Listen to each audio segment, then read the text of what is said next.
Assalamualaikum warahmatullahi wabarakatuh. Jumpa lagi dengan saya Iwan Setiawan. Pada kesempatan yang baik ini saya akan membahas untuk mata pelajaran TDO atau Teknologi Dasar Otomotif.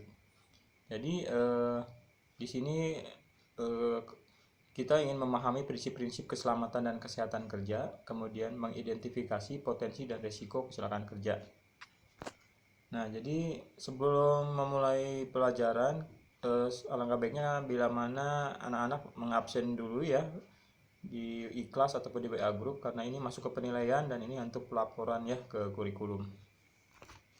Oke, selanjutnya tujuan pembelajaran kesempatan ini yaitu menjelaskan keselamatan dan kesehatan kerja, menjelaskan prinsip keselamatan dan kesehatan kerja, menjelaskan jenis potensi dan risiko kecelakaan kerja. Oke, kemudian silakan mengamati link video di YouTube berikut ini atau kalian bisa mencari banyak ya untuk link YouTube yang bisa kalian pelajari. Nah, ini keselamatan kerja dan kesehatan kerja. Jadi biasanya digunakan untuk kacamata pelindung, ada masker, ada sarung tangan, ada sepatu pelindung, ada helm, ada pelindung telinga, ada juga rompi pengaman ya. Oke. Nah, sekarang identifikasi masalahnya, apa maksud dan tujuan dari kita mempelajari K3 atau kesehatan keselamatan kerja, apa saja prinsip dari K3, kemudian apa saja potensi dan resiko dari kecelakaan kerja tersebut. Nah, tujuan dari keselamatan kesehatan kerja yaitu melindungi tenaga kerja, yaitu adalah merupakan hak daripada setiap tenaga kerja, juga untuk menjamin keselamatan orang lain juga dan sekitarnya, kemudian terpeliharanya produksi yang aman ya, efisien dan efektif juga untuk kesehatannya, mencegah penyakit yang diakibatkan oleh di tempat kerja ya, kemudian untuk kenyamanan bekerja juga, mencegah timbulnya penyakit fisik ya dan psikis ya, bisa jadi kejiwaan atau trauma ya. Terus memelihara ketertiban dan kebersihan, juga mengusahakan keserasian pekerja, perkakas lingkungan serta cara kerjanya, juga mengamankan daerah, bahan dan sumber-sumber yang berbahaya ya, dan dengan pengaman yang sesuai. Jadi itu kemudian syarat-syarat dari K3 itu mencegah dan mengurangi, meminimalisasi ya kecelakaan, kemudian membuat jalan penyelamatan, yaitu jalur evakuasi misalnya ada kebakaran atau ada gempa dan sebagainya, itu harus ada jalur penyelamatan, berikan pertolongan pertama ya. Jadi kalau sebelum misalnya dijemput oleh ambulan untuk ke rumah sakit, minimal ada pertolongan pertama ya yang bisa dilakukan di tempat tersebut. Memberikan peralatan pelindung pada pekerja dan alat kerja. Jadi pekerja juga harus dilindungi, peralatan juga harus memiliki pelindung sendiri terhadap para pekerjanya. Jadi ini ada undang-undangnya untuk keselamatan kerja nomor 1 tahun 1970 pasal 3 ayat 1, kemudian diperbaharui lagi pasal 86 ayat 1 Undang-Undang nomor 13 tahun 2003. Jadi intinya untuk keselamatan dan kesehatan kerja, moral dan kesusilaan. Nah, itu ya. Jadi masuk dia untuk moral, perilaku ya, atau karakternya. Perlakuan yang sesuai dengan harkat dan martabat manusia serta nilai-nilai agama. Oke. Nah, kebijakan prosedur ketiga itu menyangkut unsurnya manusia, unsur pekerjaan dan perusahaan. Ya, jadi kalau unsur manusia ya tindakan preventif atau pencegahan ya. Jadi meminimalisasi terjadinya kecelakaan tersebut, kemudian mencegah paling tidak mengurangi cedera, cacat atau kematian. Kemudian tempat kerja dan fasilitas juga harus aman dan nyaman, terjamin sehingga etos kerja atau semangat kerja, produktivitas juga bagus. Penerapan metode kerja dan metode keselamatan juga harus diperhatikan. Jadi hasilnya pun akan efektif dan efisien. Jadi akhirnya adalah meningkatkan kesejahteraan pekerja. Selanjutnya unsur pekerjaan. Nah, mengamankan tempat kerja juga harus diamankan, peralatannya, materialnya, konstruksinya dan berbagai sumber lainnya. Kemudian produktivitas pekerjaan juga akan terpengaruh dari unsur pekerjaan ini dan menjamin produksinya juga ya. Tempat kerjanya aman, nyaman dan berlangsung stabil ya, terwujud pelaksanaan pekerjaan yang tepat waktu terhadap target dan hasilnya memuaskan ya dan baik. Kemudian unsur perusahaan, nah ini perusahaan juga bisa menekan biaya operasional jika keuntungannya juga lebih besar. Kalau berkembang kan karyawannya juga lebih sejahtera. Terus kepuasan pelanggan, nah ini yang pelanggan misalnya yang membeli produk dari perusahaan kita ya, yang mendapatkan jasa dari perusahaan kita juga akan puas, sehingga itu meningkatkan juga pendapatan dan omset ya. Terus perusahaan juga sehat ya, jadi bisa berlangsung lama. Kemudian ini udah potensi bahaya dan resikonya. Nah, kategori A, potensi bahaya yang ditimbulkan dampak jangka panjang ya. Jangka panjang ini bisa dari faktor kimia, debu, uap, logam ya. Jadi tergantung tempat kerjanya nih ya, pengecatan ataupun pengecoran logam gitu ya. Kemudian bahaya faktor biologi, karena virus, bakteri, binatang ya, misalnya penelitian untuk pengembangan misalnya ternak, atau mungkin sekarang ini membuat vaksin ya, ataupun ya yang berhubungan dengan makhluk-makhluk hidup yang bisa menghasilkan virus, bakteri ataupun kuman ya, atau yang jurusannya mungkin pertanian atau peternakan ya. Kemudian yang C, bahaya faktor fisik, bising, penerangannya kurang, kemudian tempat kerjanya itu karena banyak dentuman, getaran-getaran ya, misalnya perusahaan misalnya proyek-proyek ya, iklim kerja, kemudian juga resiko jatuh ya. Terus cara bekerja dan bahaya faktor ergonomis ya, posisi duduk atau meja kerja, kemudian pekerjaan dikerjakan berulang-ulang dan dalam waktu yang lama, itu juga bisa menimbulkan cedera ya. Terus potensi bahaya lingkungan karena polusi. Jadi polusi dari perusahaan itu untuk masyarakat sekitarnya juga itu resiko juga ya. Kategori B, potensi bahaya yang menimbulkan resiko langsung pada keselamatan ya. Kebakaran ini sering terjadi karena listrik mungkin kesetrum, atau potensi mekanikal, tidak ada bahaya pelindung mesin, misalnya kalian menggunakan mesin bor, mesin gerinda, atau mesin amplas ya, itu menimbulkan potensi bahaya. Kemudian housekeeping, perawatan buruk pada peralatan, jadi penggunaannya ataupun perawatannya kurang, sehingga menimbulkan kecelakaan juga ya. Jadi itu perlu namanya peremajaan peralatan juga perlu.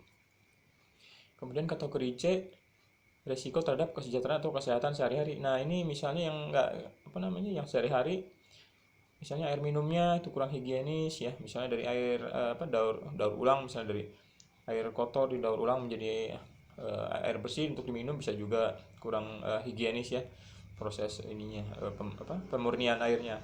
Kemudian toilet dan fasilitas mencuci juga itu kurang terawat ya, berlumut dan sebagainya. Ruang makan atau kantin juga misalnya kurang bersih, ataupun mungkin banyak binatang, bisa juga ya.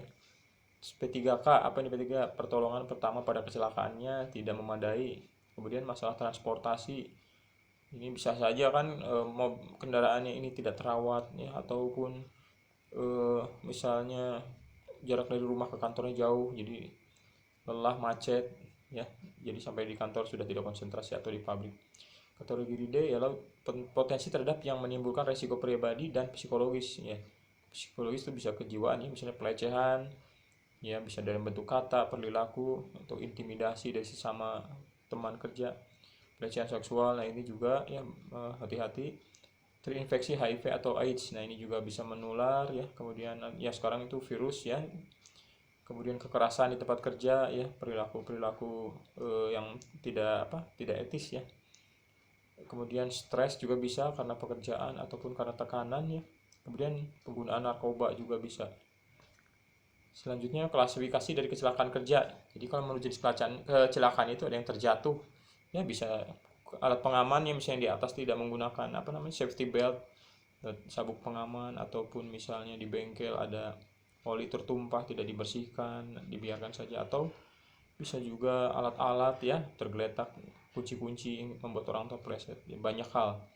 Kemudian yang nomor 2, tertimpa benda atau kejatuhan benda. Nah itu ya, kerja di proyek misalnya ada baut ataupun paku ataupun batu-batu kecil yang jatuh menimpa kepala, ini walaupun kecil tapi bila mana tinggi juga itu berbahaya. Kemudian bahaya dari benda berputar. Nah ini misalnya kalian bekerja di mesin gerinda atau di mesin bubut, itu kan berputar mesin bor itu harus hati-hati, eh, jangan sampai tidak konsentrasi ya. Kemudian terjepit ya, misalnya kerjaan-kerjaan tertentu, misalnya pemotongan pelat ataupun ngepres bodi kendaraan misalnya, itu bila tidak konsentrasi bisa terjepit ya, bisa fatal. Kemudian risiko tersengat listrik, apalagi jurusan ini listrik arus kuat ya, PLN atau arus lemah, jurusan elektronika ya, ini juga jangan sampai eh, mengalami hal-hal tersengat listrik, ataupun juga ada kabel terbuka kemudian menggenang di lantai, kita terinjak oleh kita setrum. Menurut sumber atau penyebab kecelakaan dari mesinnya, nah itu mesin yang tidak terawat ya, bahan atau zat berbahaya. Nah ini ya, misalnya jurusan jurusan TBO nih ya, banyak mungkin campuran-campuran thinner, cat ya, itu harus hati-hati, ataupun tukang sablon nih. Kemudian lingkungan kerja juga ya, yang tadi kurang cahaya, kurang ventilasi, ataupun kurang bersih ya. Terus menurut sifat luka dan kelainan, nah ini bisa jadi terjadi patah tulang, memar ya, gegar otak, luka bakar, keracunan, ini juga jangan sampai terjadi. Kemudian faktor-faktor penyebab kecelakaan kerja ya, bisa faktor manusia, bisa faktor alat, faktor lingkungan. Faktor manusia ya, tingkah laku yang sembrono, atau dia kurang paham atau kurang terampil, nekat memakai mesin atau alat itu ya. Bisa juga karena kecapean ya, bisa juga jadi timbul kesalahan, kecelakaan, atau lagi sakit, atau mental yang lagi labil, misalnya ada masalah keluarga ya, atau masalah lain, ataupun ketidakdisiplinan untuk menyepelekan keselamatan dan kesehatan kerja. Kemudian dari faktor alat ya, mungkin alatnya kurang sesuai postur tubuh, misalnya alatnya terlalu besar, orangnya terlalu kecil misalnya, atau mau mau mengerjakan sesuatu tapi dipaksakan ya, atau tidak layak pakai alatnya, atau tidak memakai pengaman ya gitu. Kemudian faktor lingkungan kerja, jadi kondisi yang tidak memenuhi persyaratan ya, yang tadi mungkin terlalu sempit, atau terlalu gelap, atau kurang cahaya, dan sikap pimpinan yang kurang mendukung ya, misalnya harusnya ada ini mendukung keselamatan kerja, tapi ini menyepelekan karyawannya harusnya pakai sepatu safety shoes tapi dibiarkan pakai sendal, tidak disediakan untuk ngelas, tidak disediakan topeng las ya misalnya. Kemudian tindakan berbahaya, nah ini tindakan yang berbahaya, jadi mengoperasikan mesin tanpa wewenang, jadi menggunakan mesin bukan pegangannya misalnya, atau belum pengalaman mengoperasikan mesin dengan kecepatan berlebihan ya, misalnya ada aturannya untuk memotong benda ini harus kecepatan sekian, tapi ini melebihi ketentuan, misalnya membuat alat keselamatan tidak berfungsi, misalnya alat keselamatannya kurang perawatan ya, jadi pada saat terjadi kebakaran harusnya alarmnya bunyi, ataupun ada kebakaran airnya memancar otomatis, ini tidak berfungsi. Gagal memberikan dan memastikan tanda peringatan berbahaya, nah ini juga sama ya, misalnya tidak berfungsi juga, ataupun kurang sigap ya, menggunakan perkakas yang rusak, menggunakan perkakas yang tidak semestinya, nah tidak menggunakan alat pelindung diri, memuat atau menempatkan barang secara tidak benar, misalnya menyimpan barang-barang yang tidak aman ya, itu yang tajam, misalnya kesenggol, ataupun benda-benda berat di atas tiba-tiba jatuh dan sebagainya. Mengangkat dengan cara yang salah, nah ini juga ada caranya, mengangkat sampai ke batas pinggang, atau mengangkat sampai ke atas kepala, di bahu, itu juga ada tekniknya ya, mengambil barang sambil jongkok misalnya. Kemudian mengambil posisi badan yang salah, ini juga jadi posisi bekerja, juga bisa jadi menimbulkan sakit pinggang ataupun pegal di pundak ya. Memperbaiki perkakas mesin yang bergerak, nah ini jadi kalau mesin sedang hidup dia malah memperbaiki, akhirnya terjadi kecelakaan ya. Bersindak gurau, nah ini juga bisa, tidak kurang konsentrasi, akhirnya bisa mencelakakan diri sendiri atau malah temannya. Kemudian mabuk, ini parah banget. Keadaan berbahaya, penutup atau pelindung keselamatan kerja pada posisi yang tidak tepat. Nah biasanya kalau mau ngebor atau mau menggerinda ya, contoh sederhana itu ada alat pelindungnya, cuman kadang-kadang mungkin rusak atau pecah, jadi akhirnya tidak diperbaiki ya, akhirnya bisa misalnya matanya kena kepercikan ataupun kena debu. tata rumah tangga atau lingkungan kerja yang jorok. Nah ini juga kebersihan ya, barang-barang semrawut ya. Kemudian suara bising yang berlebihan yang bisa jadi ini di apa, perusahaan-perusahaan yang yang memiliki polusi udara yang tinggi ya, apa itu pengeboran ataupun mungkin perusahaan-perusahaan tertentu lah, ventilasi yang kurang tepat, adanya radiasi. Nah bisa jadi radiasi itu kan apalagi yang kerjanya nuklir, mungkin itu radiasi ataupun kimia dan sebagainya. Mesin, alat kerja, dan bahan produksi dalam keadaan rusak. Nah ini juga alat-alat yang tidak memadai yang harusnya sudah diremajakan atau diganti. Sistem pemberian peringatan yang tidak baik, kemudian atmosfer yang tidak terkontrol. Nah ini, jadi kalau misalnya udara lapisan ozon ini rusak ya, karena freon biasanya nih, itu akan berbahaya. Sinar matahari itu tidak tersaring langsung mengenai kulit kita, bisa menyebabkan berbagai penyakit ya, apakah itu kanker kulit dan sebagainya. Kemudian menerapkan peralatan keselamatan kesehatan kerja. Nah ini untuk para pekerja biasanya ada masalah ya, jadi kadang-kadang mungkin terbebani untuk menggunakan ini karena mungkin kagok ataupun tidak nyaman dalam bekerja, padahal itu untuk keselamatan dan juga kesungguhan dari pengelola. Ya, pengelola misalnya ya pemilik usaha nih ya, misalnya dia kurang memperhatikan ya. Jadi biasanya untuk pertama kali untuk menggunakan alat pelindung diri itu pakai helm, pakai sepatu kerja, pakai sarung tangan itu tidak nyaman gitu. Tapi itu kan untuk kesehatan dan keselamatan ya. Kita mengharapkan pulang ke rumah dalam keadaan sehat ya, keluarga sejahtera gitu. Jangan sampai ya karena kecerobohan kita rugi sendiri. Kemudian diperlukan tenaga pengawas ya, K3, keselamatan kesehatan kerja. Jadi perlu pengawas. Apakah benar karyawan itu menggunakan itu, tapi ya kadang-kadang kita suka menyepelekan, tidak dipakai ya. Contohnya masker atau kacamata las ya itu.